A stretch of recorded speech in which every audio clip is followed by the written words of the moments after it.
Sighting from the real Men in Black.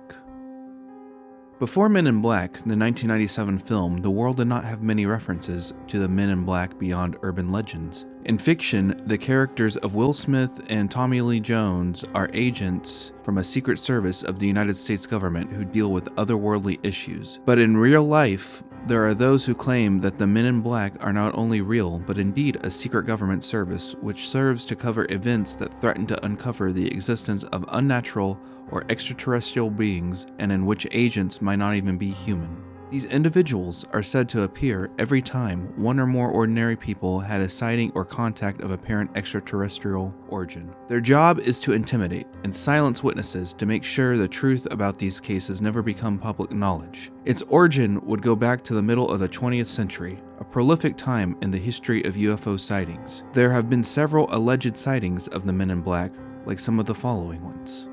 It's June 21st, 1947, when Tacoma resident Harold Dahl and his son Charles and the family dog Sparky pick up two crewmen on the docks in Tacoma, and they head out towards Maury Island on Harold's boat, the North Queen. Harold sees 6 huge flying discs in the sky 100 feet across, hollow-shaped like donuts. One of them seems to be falling. It's lower than the others. Soon after, there's an explosion, and all kinds of debris come flying away like molten lava. The dog Sparky is hit and killed, and the North Queen is damaged. Some slag burns Charles on his arm, and both men are so frightened that they run the boat aground on the nearest island, which was the beach of Maury Island. And then they hide from the raining fire beneath some cliffs until the saucers go away. On the very next day, a strange man in black confronted Harold. The man told Harold that he knew what Harold had seen the day before in the water, and threatened Harold not to tell anyone for his own good. During this time, J. Edgar Hoover was competing with the Army over jurisdiction to investigate the saucer sightings. The CIA wanted to know why people around the country were claiming to witness strange happenings in the sky, because they suspected maybe the Soviets were overflying the country. The Army assigned 2 intelligence officers and former World War II pilots to investigate Maury Island. The 2 officers were Captain William Davidson and Lieutenant Frank Brown. On July 31st, 1947, the 2 intelligence officers flew to McCord Field in Tacoma. The 2 officers took samples of the slag manifested as top-secret cargo and stored it inside the bomber's navigator's kit. Tragically, Captain Davidson and Lieutenant Brown perished when the B-25 spontaneously burst into flames less than 1 hour into the flight, burning all the evidence from the alleged UFO crash. There's one figure that is very prominent in the UFO community, and that is Dan Aykroyd. Most people are familiar with Aykroyd for his days as a beloved comedian on Saturday Night Live, The Blues Brothers, and of course, Ghostbusters.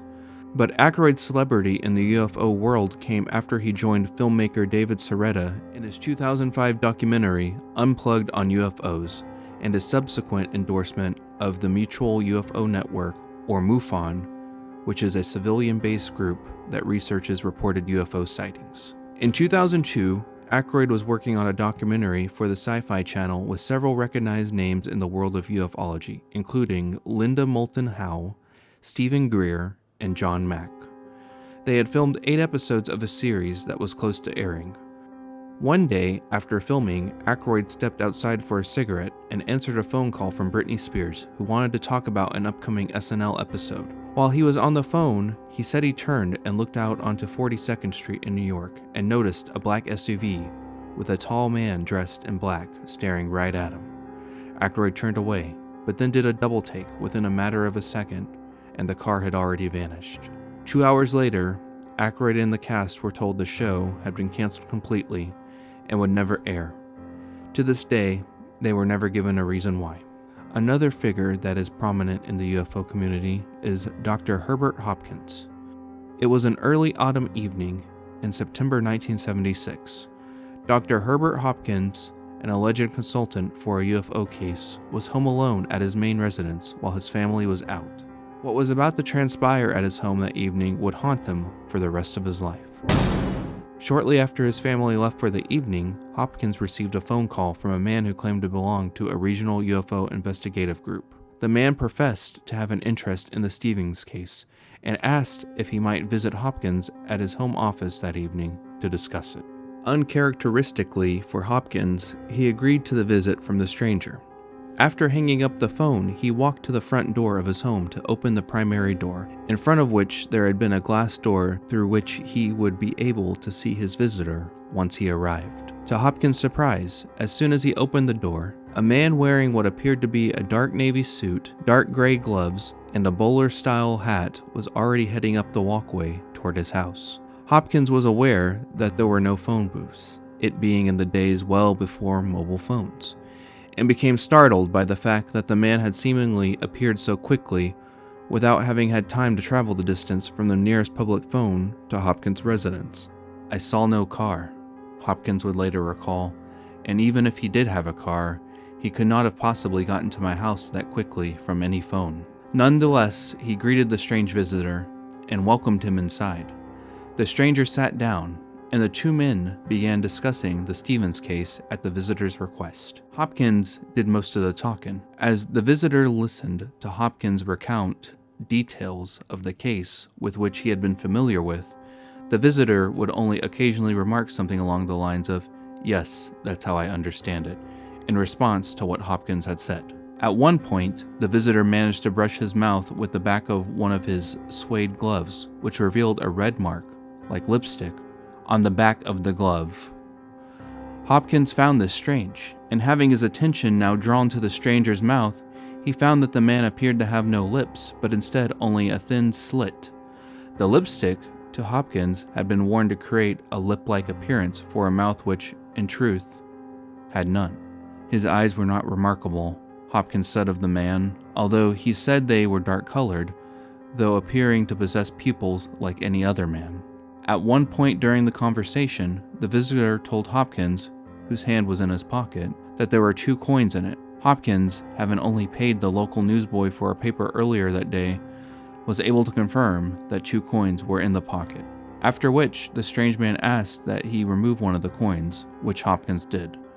Now holding one of the coins in his hand, Hopkins watched with curiosity as the coin began to take on an odd, fuzzy appearance.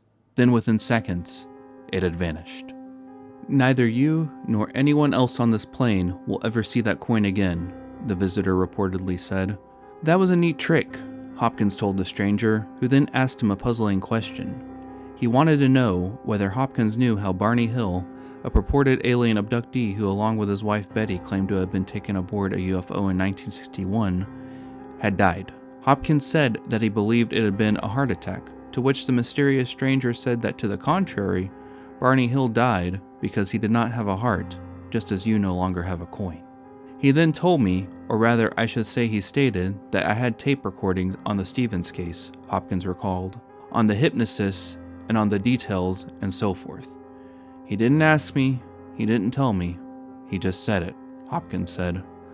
Upon admitting that he did possess tape recordings from the hypnosis sessions, Hopkins said that the visitor then told him he would destroy the tapes and any other documentation related to the case. As the visitor gave him these instructions, Hopkins said he was not the least bit indigent and not the least bit angry. He just said, "Do it." Hopkins nonetheless began to grow concerned with the statements and demeanor of his visitor, whose next offering was even more disturbing than the previous one. The man appeared to indicate now that Hopkins would suffer the same fate as that of Barney Hill if he chose to continue his involvement with the Stevens UFO investigation. He did not say he would come back or anything, Hopkins said, although expressing that the man told him he would know when I'd done that, gotten rid of the tapes. Over the course of their discussion, Hopkins had felt that there was something not quite right about the man sitting before him, describing the visitor's orders as having been put in an inhuman, machine way, following suit with the individual's robotic demeanors during their strange interview. As the conversation concluded, Hopkins said the man's speech began to slow, and that the spaces between words began to increase as the visitor stood up slowly and announced, "My energy is running low. Must go now. Goodbye." Hopkins watched as the man clung to the railing, cautiously moving 1 foot at a time down the steps before him. Then, instead of proceeding across the walkway, as he had done when he had arrived, the visitor walked off in the direction of the corner of the building, in a completely different direction, stopping to hold on to the corner of the building momentarily. And then he disappeared around the corner. Hopkins recalled seeing a bright bluish-white light shortly after the visitor vanished, which he thought to have been different from a car's headlights. Hopkins noted that he hadn't seen any shadow cast by a man as he walked toward what Hopkins, at the time, still took to have been headlights. Stepping out onto the porch, Hopkins could no longer see any lights, nor was there any evidence of a vehicle apparent when he walked to the front of his driveway. Upon returning home, Hopkins' family found him visibly upset after the encounter, and after prompting from his son, Hopkins joined him and went to the driveway to look for any evidence that a vehicle had been in their driveway. Although nothing that resembled a normal car's tire treads could be found, Hopkins said that he and his son did see a peculiar marking that almost resembled the tread markings of a small tractor. One final peculiar note that Hopkins recalled of his visitor had been that the family dog had whined the moment the visitor entered the home, thereafter retreating to another room in the home and hiding in the closet. The cat was unmoved, Hopkins noted, but the dog was terrified and hid. Shortly after the visit, Hopkins said that he did as the visitor advised and destroyed all of his tapes and other recordings related to the Stevens case, although he had wished later that he hadn't done so. Dr. Hopkins had his own ideas about who the visitor might have been. Scientists have theorized for years on alternate dimensions. As to what I think this man was, or where I think he might have come from a statement about a different plane with the coin, I must go along with what many others think, that there are other dimensions, and the man I think undoubtedly came from another dimension. So, what do you think? Are the Men in Black real? Are all of these encounters just some strange occurrences that happen to individuals that research alien encounters, or anything related to it? Or is it just a movie based on a comic? Tell us what you think in the comments section below. Thanks for watching, and good night.